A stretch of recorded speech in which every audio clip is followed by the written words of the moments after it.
Ali McCoist is absolutely raging about a Celtic VAR decision, and you need to hear what he's claiming. Could Andy Robertson actually be heading to Celtic Park? His former Liverpool teammate just dropped some major hints.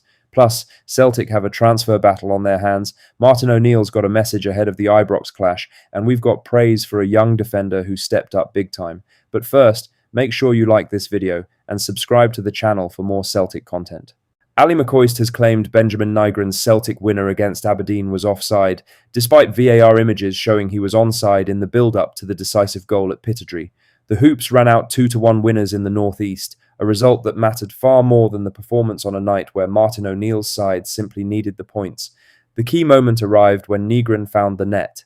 Initial broadcast images briefly confused before the VAR freeze frame was shown, with the calibrated lines confirming the Sweden international was behind the last Aberdeen defender. That should have ended the debate. It did not for McCoist. Speaking on TalkSport, the former Rangers striker insisted the goal should have been ruled out and aimed a swipe at VAR official Chris Graham while referencing referee Nick Walsh's assistant in Stockley Park. He said, "Has anything changed after Celtic's half-yard offside goal winner? You need to get a look at it. Here's one for the younger ones. Was Marty Feldman on VAR? Here's one for the younger ones. Look up Marty Feldman. Whoever was on VAR needs to get their eyeballs checked." The comment landed despite the images shown during the broadcast, leaving little room for interpretation. The lines drawn by VAR confirmed Nygren was onside when the ball was played. It has not stopped the familiar noise in parts of the media whenever a big Celtic decision is involved. For O'Neill and his players, the focus was far simpler. It was a difficult away fixture in the middle of a packed schedule, and 3 points were the only currency that mattered. Celtic got them. The champions have been grinding through a demanding run of games, and there was no time for lingering over the performance once the whistle went. Attention quickly turns to Sunday. Celtic return to Ibrox for the second time in a week, this time in the Scottish Cup with a place in the semi-finals on the line. There will also be a different look inside the stadium. Around 7,500 Celtic supporters will be inside Ibrox, the first time since 2018 that the club has received the traditional away allocation. Scottish Cup rules have ensured the larger ticket share returns, meaning a full away end and a proper travelling support backing the Hoops side in a tie that carries real weight. Now for the main story, as Celtic may well be Andy Robertson's soon-to-be destination, according to former teammate Alex Oxlade Chamberlain. The former Liverpool midfielder only arrived at Celtic recently, signing as a free agent on a deal until the end of the season with the option of a further year. He wasted no time introducing himself. Oxlade Chamberlain scored a last-gasp winner against Livingston at Celtic Park, a debut moment that instantly bought him goodwill with the support. The midfielder already revealed that Robertson was one of the first people on the phone when links to Celtic began to surface. The pair spent years together at Liverpool and lived next door to each other, with Oxlade Chamberlain saying Robertson's Celtic leanings were never hidden. He said, "Yeah, we were very close with Robbo and his family, his mum and dad. We were next door neighbours for years, so I knew about Celtic and Glasgow, to be honest, from them for years. Robbo makes it no secret what he thinks about this club. And yeah, when I was linked, he was the first one who called me and said, 'Get yourself up there now.' But I'm obviously really close with Robbo and his missus and his kids, and my missus is really close with them also, so we get on really well with them." Robertson's name has been loosely tied to a Celtic return for years. The Scotland captain came through the club's youth ranks before leaving as a teenager. His rise through Dundee United, Hull City and eventually Liverpool turned him into one of the top left-backs in Europe. Oxlade Chamberlain admitted the advice from his former teammate helped settle him quickly as he prepared for the move north. He also joked that Robertson might not be far behind him. "Having him as a reference point was perfect for me.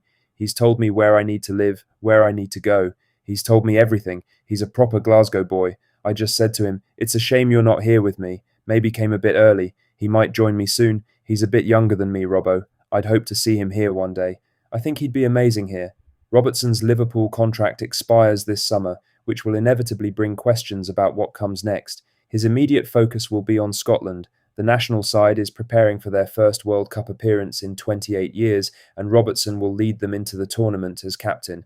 After that, decisions will need to be made. Kieran Tierney's form, Robertson's wage expectations, and interest from clubs across Europe will all factor in. Still, the Celtic connection has never disappeared. In other news, Celtic have been told they will need to move quickly if they want to win the race for a Scottish youngster. David Watson has been linked with a move to the Hoops, with his Rugby Park contract running down this summer. Watson is set to become a free agent, a situation that has sparked interest well beyond the Scottish Premiership. According to Football Insider, clubs in Italy are keeping close tabs on the Scotland under-21 captain and are prepared to explore a deal ahead of next season. The 21-year-old has quietly built an impressive body of work at Kilmarnock despite his age, having already racked up more than 100 appearances for the Ayrshire club, a level of experience few players his age can match in the Scottish game.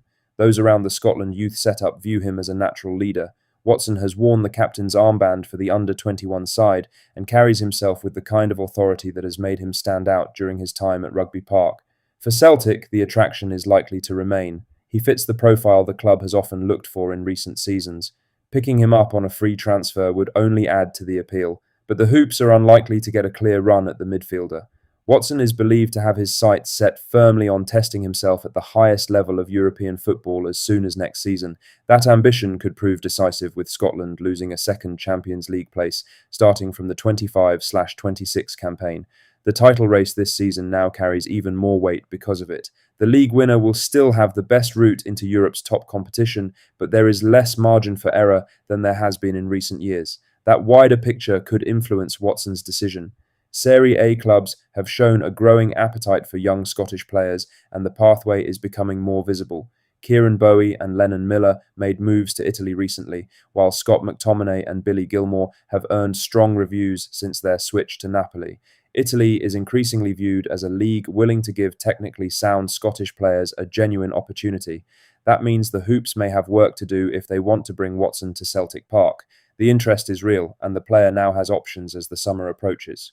In other news, Celtic took 3 points at Pittodrie in midweek, but Martin O'Neill has already turned attention to Sunday and the return to Ibrox.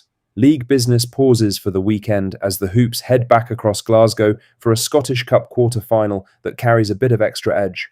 For the first time since 2018, Celtic will have a full away end behind them in Govan. Around 7,500 supporters are set to pack the Broomloan stand, a significant jump from the 2,500 who watched last weekend's 2-2 draw when Celtic fought their way back into the game.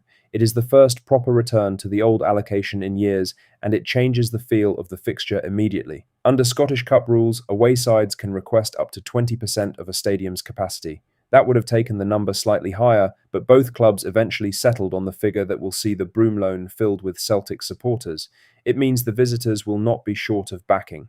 Asked about the prospect of heading to Ibrox with that level of travelling support behind the team, O'Neill gave an answer that mixed honesty with a bit of humour. He said that would be lovely. Did you say relishing going to? I'm not so sure I've ever relished that there in all my time, to an extent. Anyway, it's the league off for a little while for us. And now let's go. We've got a big crowd behind us. I don't want to let them down. That's all the latest Celtic news for today. Make sure to hit that like button, subscribe if you haven't already, and drop a comment below with your thoughts. I'll see you in the next one. Hail, hail.